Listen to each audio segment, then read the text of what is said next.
Unit 4, Family Theories and Practice. 4.1 Introduction. India is a country with myriad family structures: joint family, extended family, nuclear family, single-parent family, etc. Drastic changes in the ethos of Indian families have been responsible for issues emerging within the family environment. Families are struggling between traditional and modern values. With the advent of industrialization and globalization, people and relationships are all undergoing a sea of change. The definitions, roles, expectations, and individual positions within a family unit are also subject to change. Family is no longer limited to socio-emotional needs, and financial need is a major prerogative for its members. The market is flooded with products and services that tend to entice people into buying and opting for superior lifestyles, all of which depend on the monetary conditions of a family.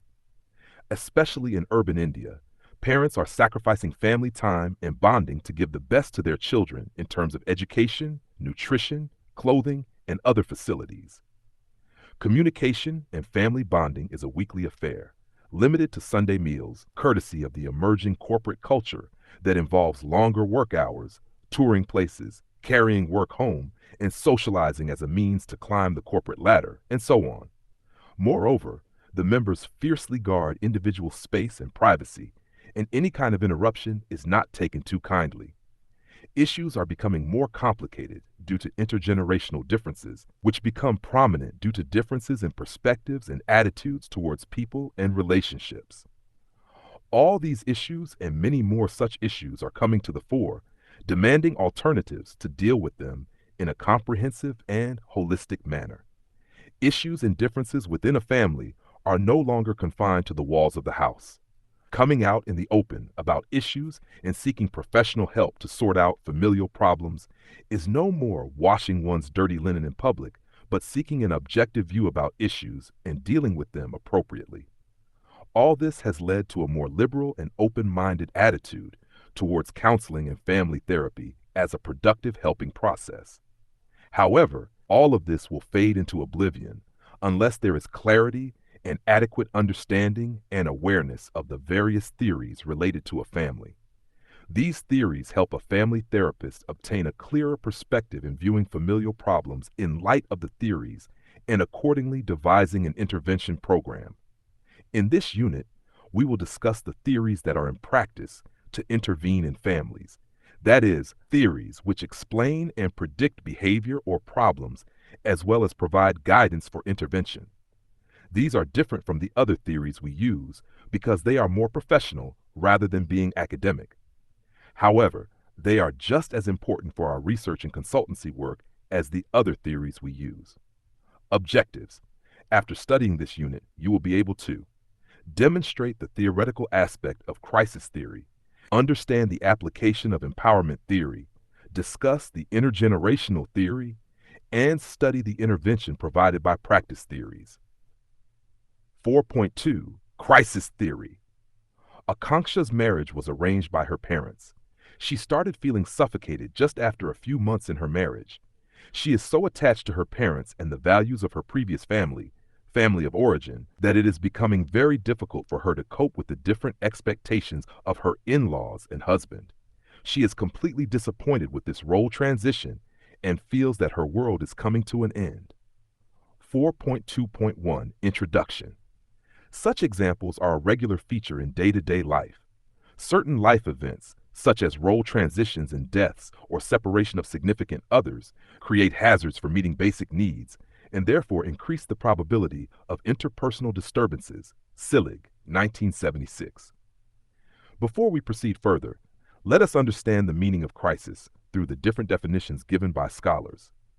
Crisis is defined as an acute emotional upset arising from situational, developmental, or sociocultural sources and resulting in a temporary inability to cope by means of one's usual problem-solving devices.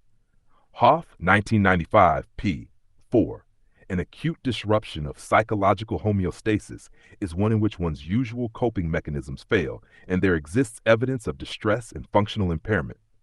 The subjective reaction to a stressful life experience is that it compromises the individual's stability and ability to cope or function.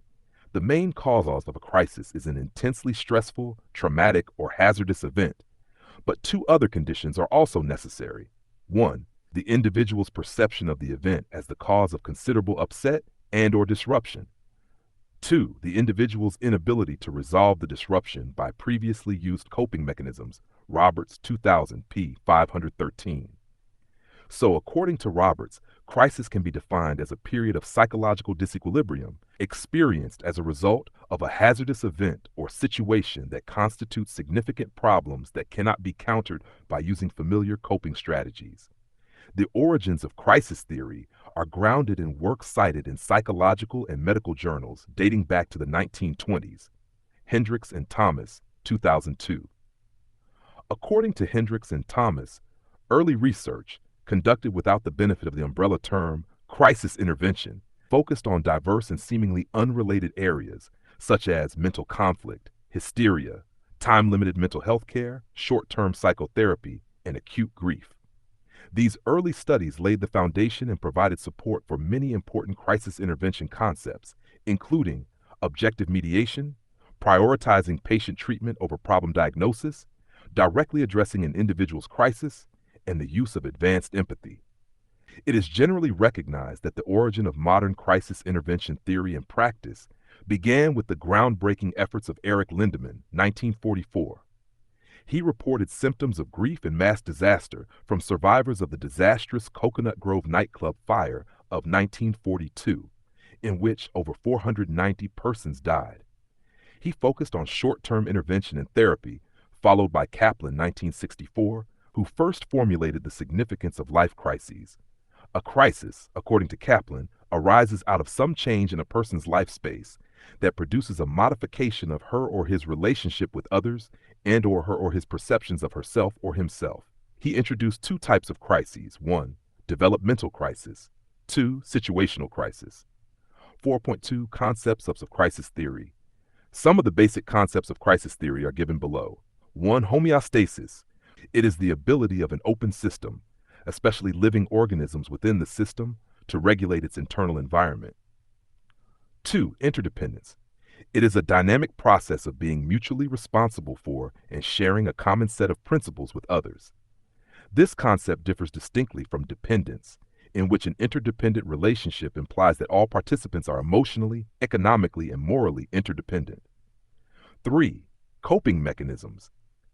It is defined as the skills used to reduce stress. 4. Crisis intervention. It involves the immediate provision of assistance to individuals experiencing a crisis. 5. Crisis resolution. It is the restoration of equilibrium, cognitive mastery of the situation, and the development of new coping strategies. 6. Disequilibrium. It is the disruption of an individual's homeostatic balance because of a crisis event.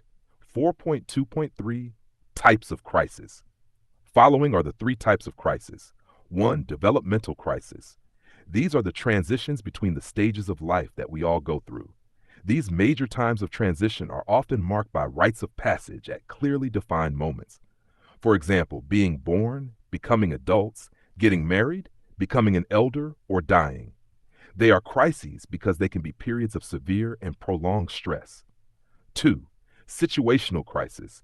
Sometimes called accidental crises, these are more culture and situation specific.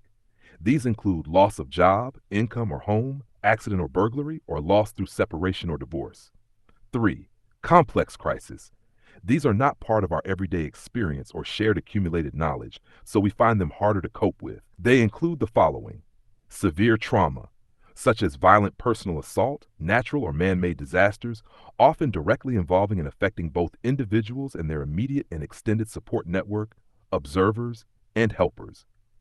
Crisis associated with severe mental illness, which can increase both the number of crises a person experiences and sensitivity to a crisis. 4.4 Stages of crisis. The stages mentioned below do not follow a linear process. Individuals can skip stages, get stuck in a stage, or move back and forth through successive stages. 1. Outcry. This stage includes the initial reactions after the crisis events, which are reflexive, emotional, and behavioral in nature. These reactions can vary greatly and include panic, fainting, screaming, shock, anger, defensiveness, moaning, flat affect, hysteria, crying, and hypertension, depending on the situation and the individual. 2. Denial and intrusiveness. Outcry can lead to denial, which is the blocking of the impacts of the crisis through emotional numbing, dissociation, cognitive distortion, or minimizing. Outcry can also lead to intrusiveness, which includes involuntary flooding of thoughts and feelings about the crisis event or trauma, such as flashbacks, nightmares, automatic thoughts, and preoccupation with what has happened. 3. Working through. This stage is the recovery or healing process in which the thoughts, feelings, and images are expressed, acknowledged, explored, and reprocessed through adaptive, healthy coping skills and strategies. 4. Completion or resolution. This final stage may take months or a year to achieve, and some individuals may never complete the process. The individual's recovery leads to integration of the crisis event, reorganization of her or his life, and adaptation and resolution of trauma towards positive growth, change, or service to others in crisis. 4.25 Intervention. Intervention can be best understood when we understand the stages of crisis. There have been many studies on how crisis intervention has helped families to deal with their problems and accomplish goals. The crisis intervention model was proposed by Roberts. It includes 1. Psychosocial and lethality assessment. The crisis worker must conduct a swift but thorough biopsychosocial assessment. Assessing the lethality, the crisis worker should inquire about the client's potential for self-harm. 2. Rapidly establish rapport. Rapport is facilitated by the presence of counselor-offered conditions, such as genuineness, respect, and acceptance of the client. 3. Identify the major problems or crisis precipitants. This stage focuses on the client's current problems, which are often the ones that precipitated the crisis. 4. Deal with feelings and emotions. The crisis worker strives to allow the client to express feelings, vent, heal, and explain her or his story about the current crisis situation. 5. Generate and explore alternatives. Alternatives are better when they are generated collaboratively and when the alternatives selected are owned by the client. 6. Implement an action plan. The concrete action plans taken at this stage are critical for restoring the client's equilibrium and psychological balance. 7. Follow-up. Crisis workers should plan for a follow-up contact with the client after the initial intervention to ensure that the crisis is on its way to being resolved and to evaluate the post-crisis status of the client. 4.3. Empowerment theory. Suman is in her late 30s and currently working for a private school. However, because of decisions made by the trustees, the school is closed. Her network of friends has been disbanded, and people were shuttled off to jobs and groups elsewhere in the community. She also took up a new job, but was not satisfied with the same. Even activities she previously enjoyed earlier became a struggle due to her obsession with the previous job. But thankfully, a friend of Suman from the same school helped her overcome this frustration gradually. 4.3.1 Introduction.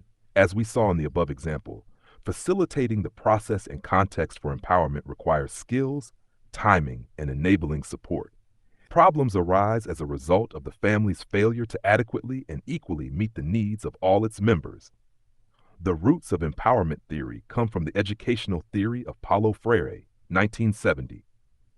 Feminist theorists and multicultural thinkers were the first to discuss issues of empowerment within the field of counseling. Lee, 1991, Liddon, 1998. Empowerment is a construct shared by many disciplines and the arenas of community development, psychology, education, economics, and studies of social movements and organizations, among others. It is clear that empowerment is a common term that refers to more than one kind of phenomenon. Empowerment is the process of increasing personal, interpersonal, or political power so that individuals, families, and communities can take action to improve their situations. Gutierrez, 1995.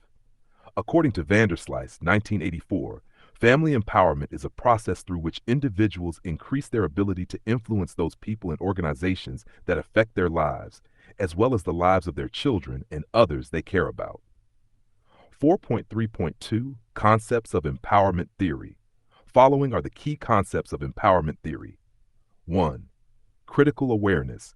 It refers to one's knowledge of how to acquire resources and the skills to manage the resources once they are obtained.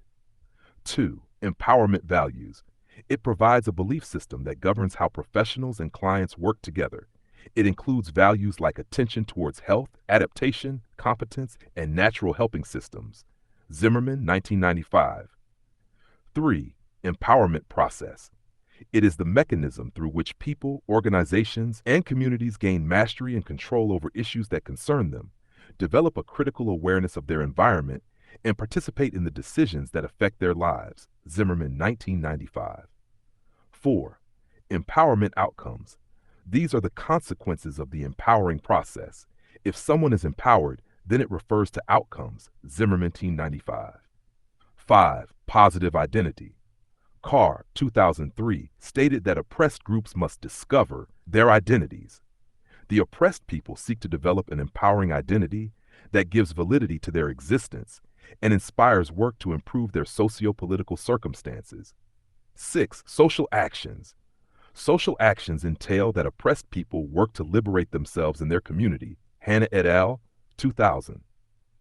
It is crucial that the oppressed individual be encouraged to participate in community groups. Dow 4.3.3 Levels of Empowerment. Empowerment consists of 3 levels. Schultz et al., 1995. 1. Individual. The constructs integrate perceptions of personal control, participation with others to achieve goals, and critical awareness of the factors that hinder or enhance one's efforts to exert control in one's life. It reflects the parent's ability to manage day-to-day situations. This may change in meaning from one population and context to another. It includes 3 components. Zimmerman, 1995. Intrapersonal. It refers to how people think about themselves and includes domain-specific and perceived control, self-efficacy, motivation to control, and perception of competence. Interactional. It refers to how people think about and relate to their social environment or the transactions between people and the environment. Behavioral. It refers to the specific actions the individual takes to exercise influence on the environment through participation in community organizations and activities. These 3 components can be used to identify the specific elements appropriate for particular constituencies and contexts.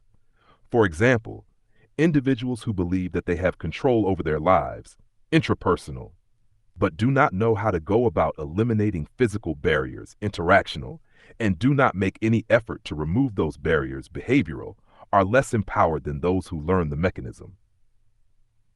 2. Organizational. It includes processes and structures that enhance member participation, improve organizational effectiveness for goal achievement. It reflects the degree to which the parent is able to work with the service system. 3. Community. It refers to collective action to improve the quality of life in a community and the connections among the community, organizations, and agencies. It reflects the parent's advocacy for improved services for children. 4.3.4 Expressions of Empowerment. The expressions of empowerment include the following: attitude, reflecting the parent's belief and mirroring the interpersonal component of empowerment. Knowledge, reflecting parents' past understanding of their environment and mirroring the interactional component of empowerment. Behaviors, what a parent actually does, reflecting the behavioral component of empowerment. 4.3.5 Characteristics of Empowered Families. Following are the characteristics of empowered families: the ability to access and control the needed resources, the ability to take decisions and solve problems, the ability to interact effectively with others in the social exchange process, Dunst, Trivet, and Deal, 1988, and the ability to provide the skills that promote self-sufficiency. 4.3 Intervention. According to David Fetterman, 1996, empowerment evaluation happens in the following way: capacity building, teaching people to conduct their own evaluation and thus helping them become more self-sufficient. Facilitation. Evaluators can act as facilitators to help others conduct evaluation. Advocacy. They allow participants to shape the direction of the evaluation. Illumination. It illuminates the several levels of empowerment. Liberation. Helping individuals take charge of their lives, which liberates them from traditional expectations and roles and redefines their identities and future roles. 4.4 Intergenerational Theory. Vivek and Ashima seem to be an ideal couple. Both are smart, attractive, well-educated, and passionate in whatever they do. But still, their marital life is coming to an end due to the dependent and dominant nature of Vivek. Ashima wanted sharing of power in the family, but things didn't work, and they approached a counselor to save their relationship. NOCA 4.4.1 Introduction. This theory is also known as Bowen's Systematic Family Theory, 1978. Murray Bowen's intergenerational model focuses on how experiences in the family of origin affect individual and family functioning in subsequent generations. This theory emphasizes intrafamilial and multigenerational relationships within families. A primary concept in family systems theory is that the family includes interconnected members, and each member influences others in predictable and recurring ways. According to intergenerational theory, the family is considered a system of interdependent people. Individual behavior cannot be understood adequately without including the relationship system in which that individual lives, and changes in degrees of anxiety greatly affect the condition of that system. Before learning about the concepts, let's understand some basic terms related to these concepts. 1. Differentiation. This is the central concept of the theory and includes individual and family differentiation. Individual differentiation refers to the ability of family members to express their own individuality and act autonomously while remaining emotionally connected to others. Family differentiation refers to the degree to which difference and individuality are tolerated within the family system. 2. Individuation or fusion. These concepts lie on opposite ends of a bipolar continuum. Individuation is characterized by an individual's ability to be autonomous in relationships and not emotionally controlled by others. Fusion is characterized by over-involvement with significant others in decision-making and difficulty formulating opinions or perspectives independent of one's parents or significant others. This involves uncritically adopting others' beliefs and values without thoughtful examination. 3. Intimacy or isolation. A bipolar concept where intimacy lies at one end of the continuum and isolation at the other. Intimacy reflects an individual's voluntary choice to be close with another person while maintaining distinct personal boundaries. 4. Triangulation. This is not a bipolar concept. It is viewed as a process of handling fusion and tension in a dyad by engaging a third person into the relationship. 5. Emotional cutoff. This involves separating by emotional or physical distance from the family of origin. People who cut off from their original families are more likely to repeat the same patterns in their own relationships. 6. Family projection process. Parental problems are transferred from generation to generation. This projection results in one or more of the children in the family having a lower level of differentiation than the parents. The more fused the family is, the more likely it is that more than one child will become an object of projection. This process may begin as early as the time of mother-infant bonding. It involves the parent projecting unresolved emotional attachments or conflicts onto the children, leading to recurrent behavioral patterns in subsequent generations. 7. Nuclear family emotional processes. This refers to the emotional patterns that exist in a family over the years and are passed on to each generation. Reactions to this family emotional process include reactive emotional distance, physical or emotional dysfunction in one's spouse, overt conflict, and the projection of problems onto one or more children. 8. Multi-generational process. This is anchored in the emotional system and includes emotions, feelings, subjectively determined attitudes, values, and beliefs transmitted from one generation to the next. Kerr and Bowen, 1988, p. 224. 9. Societal emotional process. These are the social expectations about races, classes, ethnic groups, gender, sexual orientation, and their effects on the family. Sibling position. Each child has a certain position in the family, which is more or less likely to fit family projections as well as influence interactions with siblings. 4.2 Concepts of intergenerational theory. The Bowen theory consists of 8 formal concepts and a central variable, Bowen, 1978. One concept, the differentiation of self, forms the core of the theory, and the remaining 7 concepts describe different aspects of family functioning. The concepts of intergenerational theory are characterized as follows. 1. Differentiation of self. Differentiation of self refers to the extent to which an individual has successfully resolved emotional attachments to her or his family of origin. Individuals who are highly differentiated, that is, have a clear sense of self, tend to function better in relationships because they are capable of separating their emotions from their rational, logical thoughts. They are able to make decisions and behave objectively instead of relying solely on their emotions to drive their behavior. They are likely to perceive their lives as being under their control. Each family is the product of many families in the generation that precedes it. Number 2, spousal fusion or individuation. This is the degree to which a person operates in a fused or individuated manner in relation to the spouse or significant others. 3, intergenerational fusion or individuation. This is the degree to which a person operates in a fused or individuated manner with their parents. 4, spousal intimacy.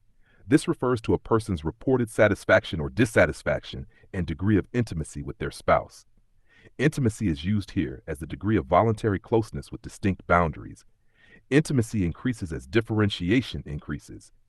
5, intergenerational intimacy. This involves a person's reported satisfaction or dissatisfaction and degree of intimacy with their parents. 6, nuclear family triangulation. Triangulation between spouses and their children. Triangulation decreases as differentiation increases. 7, intergenerational triangulation. This refers to triangulation between spouses and their children. 8, intergenerational intimidation or personal authority. This is a bipolar concept where intergenerational intimidation lies on one end of the continuum and personal authority lies on the other. Intergenerational intimidation occurs when an adult is dependent upon her or his parents as the primary component of their self-conception. This prevents the individual from becoming autonomous. Intergenerational intimidation decreases as differentiation increases. Personal authority, as described by Williamson, 1991, refers to the ability to take responsibility for one's thoughts, actions, and feelings while being intimately related to significant others. It is, in effect, differentiation in intimate relationships. 4.4.3 Intervention. Prerequisites for intervention include knowledge of family systems and strong motivation. These include the following. 1, placing the presenting problem in a multi-generational frame. 2, lowering anxiety. 3, increasing differentiation, especially of marital couples, increasing the parents' ability to control their own anxiety and fortifying parental emotional functioning by the therapist triangulating with them but staying neutral. 4, forming relationships with the dysfunctional member. 5, opening closed ties and detriangulation of members. 6, avoiding symptom focus. 7, evaluating progress. 8, addressing the power differential in the couple, as suggested by feminists. 9, genograms. A genogram not only shows the names of people who belong to a family lineage, but also how these people interact with each other. A diagram of the family's multigenerational relationship system, noting data such as sex, age, year of marriage, offspring, current marital status, and year of death, is often helpful. 4.5 Let us sum up. A, degree to which a person behaves in an individuated manner in relation to the spouse. B, degree to which a person operates in a fused or individuated manner with parents. C, Bowen. D, Williamson. This unit highlights the 3 family theories which are gaining importance day by day in helping families in stressful conditions. These are: crisis theory entails how certain life events create hazards for meeting basic needs and lead to crisis situations. It also covers the types and intervention stages for crises. Empowerment theory discusses how to increase power at different levels to reach an acceptable situation. It deals with the 3 different levels of empowerment and the concepts related to it, and also the empowerment process for intervention. Intergenerational theory, which mainly revolves around the differentiation process, helps the family deal with stressful conditions by understanding the multi-generational process. 4.6 Domain-specific perceived control. It refers to personal, interpersonal, or socio-political control. Multi-generational transmission process. It is the process by which family emotional processes are transferred and maintained over generations. Pair work. When a practitioner works with 2 children or 2 youths, each with a different level of social perspective taking. Rules. These are sets of standards, laws, or traditions that tell us how to live in relation to each other. Self-efficacy. It refers to perceptions about one's ability to achieve desired outcomes. Stress. It is the consequence of the failure to adapt to change.